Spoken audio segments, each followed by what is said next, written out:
Qué barbaridad. No, me vi absolutamente erróneo, pero en fin. Comentarios, aunque sean poquitos.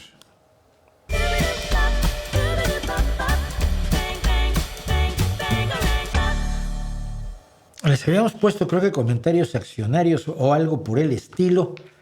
El caso es que se me olvidaron por completo todos los comentarios y voy a hacer unos poquitos. Me preguntaban si se debían prohibir las religiones. Yo decía que no, que la prohibición siempre lo que hace es fomentar. Lo que hay que hacer es convencimiento y educación, no prohibición. No creo en eso, ¿no? Hubo gente que se clavó muchísimo en el hecho de que comenté que no se hablaba catalán en América porque había habido, porque los catalanes que venían en la conquista y con Colón pues hablaban español. Uy, no, se han puesto como locos. En la corona de Aragón no permitían que viniera gente, ¿no? Vino un montón, hay un montón de conquistadores catalanes, pero que como venían con extremeños y andaluces, pues hablaban español. Ah, es que en Cataluña el catalán estaba prohibido, ¿no? Pues es que hablaban aragonés, que en el siglo XV se hablaba aragonés, el conocimiento del catalán, la extensión o la difusión del catalán es posterior. Bueno, se pusieron algunos como absolutamente como loquitos. Julio Poncel me preguntaba, ¿existe alguna razón por la que usas marxismo como palabra derogatoria? Esta filosofía predijo y describe, asegura él, los grandes problemas que tiene el capitalismo con una precisión que aterra. Para mí no. Puedes hacer un análisis de lo que significa para ti sin caer en los lugares comunes tales como la Unión Soviética, Cuba y Venezuela. Hijo mío, pues que en la Unión Soviética es donde se pretendió aplicar el marxismo. Y en Cuba. En Venezuela no estoy tan seguro. Creo que Venezuela nunca fue más que un embuste del narcisismo populista, ¿no? Pero te lo voy a explicar. Y lo expliqué de la siguiente manera. ¿Por qué lo es? Es una filosofía equivocada de principio a fin. Sus predicciones son imaginarias. No ha predicho nada. Si hubiera tenido razón en sus predicciones, ya se habría producido la debacle del capitalismo. Su proyecto es inviable. Además, el proyecto que presentan Marx y Engels es inviable.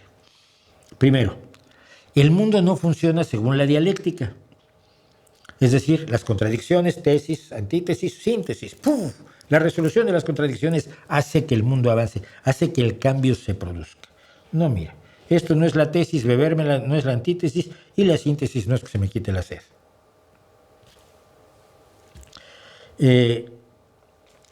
La idea de la dialéctica, tesis, antítesis, síntesis, es una visión mecanicista que deja fuera muchísimos procesos de la realidad que ninguna persona razonable debe dejar fuera al analizar la realidad. Segundo, el elemento clave de la historia no es la economía. Hay otros factores que Marx se rehusó a considerar. Él dijo que la economía y la lucha de clases eran lo que movía a la historia. Esa visión economicista, por cierto, no se diferencia en mucho de las de Mises, Hayek o Friedman, de los ultraliberalotes, para los cuales también la economía lo es todo. Y de paso, la lucha de clases tampoco parece ser necesariamente el motor del mundo. Hay, por ejemplo, luchas entre religiones que no son luchas de clases y que son igualmente motores tristes, motores de la historia. Tercero, el combate a la explotación y la consecución de una vida digna para los trabajadores se ha demostrado que no pasa forzosamente por la revolución y el repartir muerte.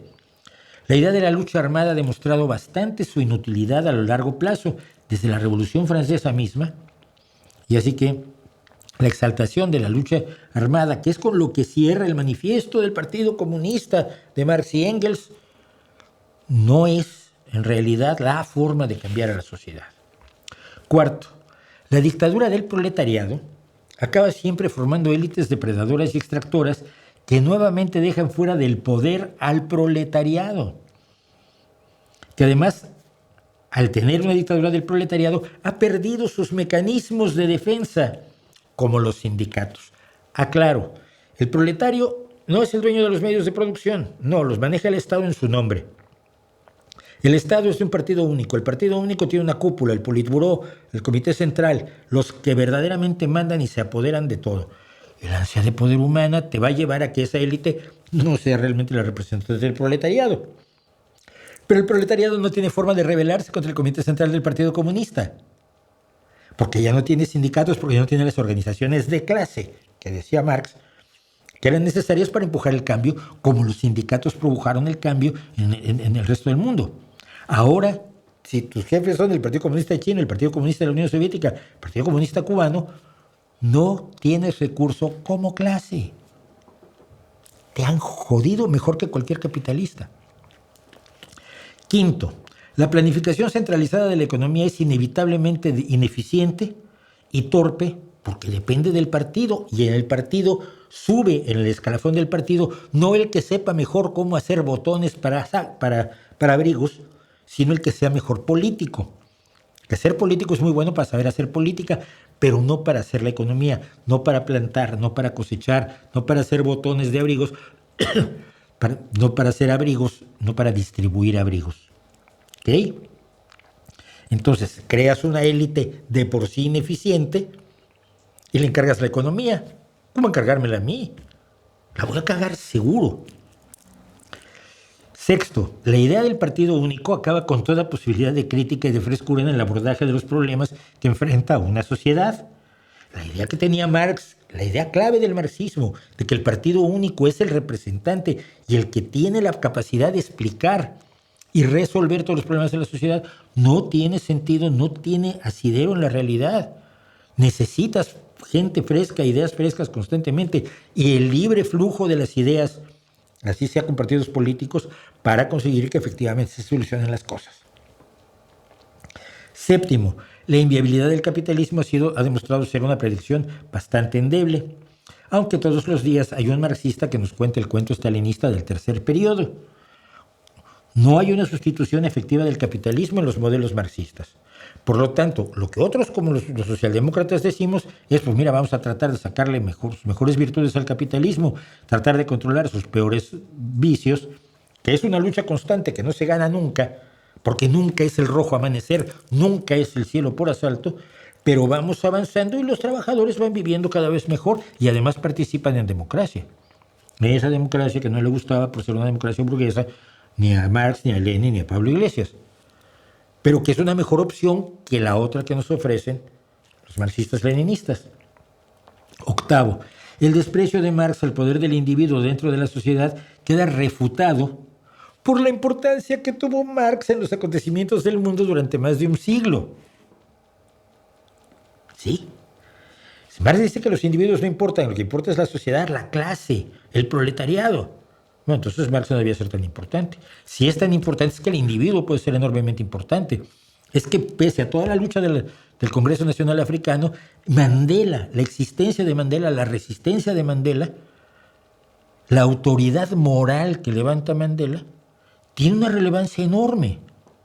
Y si el individuo es importante, la sociedad tiene que reconocerse como una sociedad compuesta por individuos que tienen los mismos derechos, obligaciones y responsabilidades, todos ellos. Cosa que el marxismo te reconoce en la teoría, pero no en la práctica. Que Marx tuvo ideas relevantes, sin duda. Que fue un pensador original y agudo, por supuesto. Que algunos de sus conceptos son válidos hoy, por supuesto. Que es el intérprete definitivo de toda la historia humana, la cúspide del pensamiento, el alfa y el omega, la última Coca-Cola en el desierto, el pensador con el cual termina la necesidad de pensar en la humanidad, ni de broma. Es una ideología fallida, que impulsó cambios que venían muchísimo al caso, que ayudó. Yo siempre lo he dicho, cualquiera de nosotros que hubiera sido obrero a finales del siglo XIX habría sido marxista porque no había otra forma de ser. Pero ahora hay otras formas de ser, la historia avanza. Eso sí lo señaló Marx. Creyó que sabía para dónde, pero no sabía. Pero la historia siempre avanza. Con eso dejo claro, creo, cuál es mi posición ante el tema. Este era bueno. Bueno, es prácticamente premio Elton. ¿Cómo escuchar a un tipo? El tipo soy yo. Me encanta cuando soy un tipo. Luego soy un tipejo también. Un personaje. ¿Cómo escuchar a un tipo? Dice eh,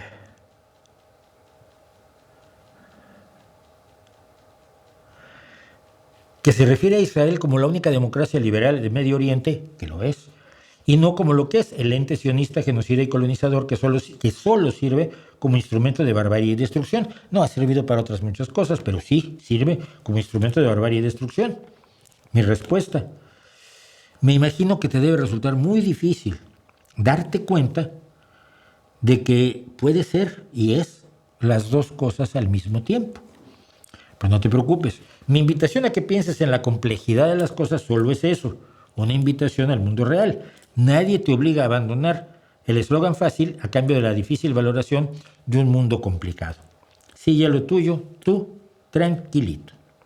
Me han estado preguntando sobre el presidente de gobierno español y Peluís 281, a los otros ni los mencioné, que estoy volviéndome loco.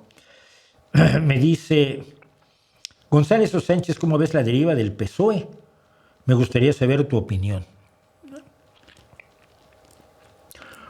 ¿Cuál deriva? Eso es lo que yo quisiera saber, porque yo no la veo. La deriva hacia mejores sueldos, a una economía como nunca la tuvo España, a un liderazgo internacional sin precedentes, a cifras de empleo nunca antes alcanzadas. Ayer se mencionaba el récord de personas inscritas en la Seguridad Social, récord en la historia de España. Eso no me parece una deriva. A ver si esa es la deriva de que la policía encuentre un puñado de corruptos en un partido, el PSOE, y el partido los echa y proteja las pruebas para entregarlas a las autoridades, en vez de hacer lo que hizo el PP cuando los descubrieron con el caso Bárcenas, que fue destruir discos duros a martillazos, mandarle mensajes a Bárcenas, el que sigue en la cárcel, de Luis C. Fuerte, fue condenado a más de 29 años de cárcel, entregaba dinero en efectivo defraudando Hacienda, incluso sobres a un tal M. Rajoy, que la Audiencia Nacional nunca supo quién sería. Mario Rajoy, Mariano Rajoy, Mauricio Rajoy, Mari Carmen Rajoy. Nunca se les ocurrió que pudiera ser Mariano Rajoy, presidente de España. Y ese partido que en este preciso momento protege dentro del partido, sin atreverse a echarlos, a 48 imputados en muy diversos casos de corrupción que están ante los tribunales, esa deriva, o no sé de qué deriva hablas, le pedí a esta persona que fuera tan gentil de darnos claridad. Me dijo Luis Enrique Jiménez García 3409. Fíjese que parece muy inocente y al fin y al cabo la pregunta tiene un dejo preocupante, porque sí parece absolutamente inocente. Dice por qué, pero bueno, entendemos que hay un signo de interrogación que se abre a la izquierda y que por qué está separado por un espacio, y la E de por qué está acentuada. Y dice: ¿por qué la gente de color está dejando de lado su música y su legado? Y allí debería haber un cierre, por supuesto, de interrogación. Cada vez hay más músicos blancos tocando blues y las audiencias de los conciertos y festivales tal vez sean 80% de gente blanca. Y yo, primero que nada, quiero recordarles una cosa, pues 80% de gente blanca. Los negros en Estados Unidos son el 14,4%. Por lo tanto, de toda la gente que toca blues, pues el 14,4% debían ser negros. Si son más, mejor, qué bueno, pero no es estadísticamente el público que va a un festival de blues. Pues si el 14% son negros, el 86% deben ser blancos, ¿no? A menos que creas lo que cree, y creo que no lo hace con mala intención en ningún momento dado. Luis Enrique Jiménez García 3409, pero respondió un poco duro. Digo, ¿me estás diciendo que el blues es propiedad de los negros? ¿De dónde sacas tus datos y porcentajes? Yo calculo que de la manga. Por cierto, ¿has visto cuánta gente de otros países toca la guitarra que nació en España? Trágico, trágico. Y el piano, tan italianísimo, el piano de Cristofori. Lo inventó Cristofori. Ahora lo tocan rusos y africanos y chinos y mexicanos. El porcentaje de pianistas italianos es minúsculo. ¡Qué horror! El blues es una música exitosísima, el jazz es una música exitosísima, la música afrocaribeña es una música exitosísima, la música que hacen las personas que tienen una tradición cultural enormemente rítmica. El rock, que también es una música de orígenes negros, de orígenes africanos, de las culturas africanas, no del color de la piel de la gente, de las culturas africanas, resulta muy eficaz y entonces a la gente generalmente le gustan. Y entonces los adopta, porque adoptamos todas las culturas que nos gusta, como adoptamos el piano y la guitarra. No le puedes decir a Robert Johnson, el maestro, el amo de la guitarra, que no puede tocar la guitarra en el blues porque es español, que si se cree que es flamenco y si es tomatito. Gran guitarrista de flamenco, por cierto. Pues no, la guitarra está absorbida en la cultura estadounidense, y entonces en la cultura estadounidense, descendiente de esclavos como Robert Johnson la encuentra y dice, mira, puedo hacer blues con esto. Y hace blues. Entonces dices, ¿por qué viene ese blues? Vamos a hacer blues todos juntos. ¿Por qué no? Vamos a hacer boleros aunque no seamos cubanos. El bolero nace en Cuba. Vamos a hacer cumbias aunque no seamos colombianos. La cumbia nace en Colombia, sí, Colombia. Y vamos a hacer sinfonías aunque no seamos alemanes, y así, o europeos, y así sucesivamente. El blues no es privativo de las personas que tengan determinado color de piel, y no deberías creerlo, y espero que algún día, no muy pronto, no dentro de demasiado tiempo, puedas apreciarlo así.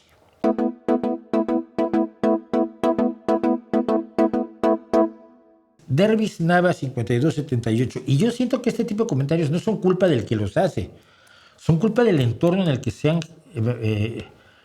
han desarrollado, pero al mismo tiempo son culpa del hecho de que no quieren salir de su entorno. Entonces me dice Dervis Nava, que podría ser de sudamericano, quisiera saber qué hay detrás de las letras que hace que la mayoría de los declarados de izquierda actúen peor que los que no tienen esos ideales.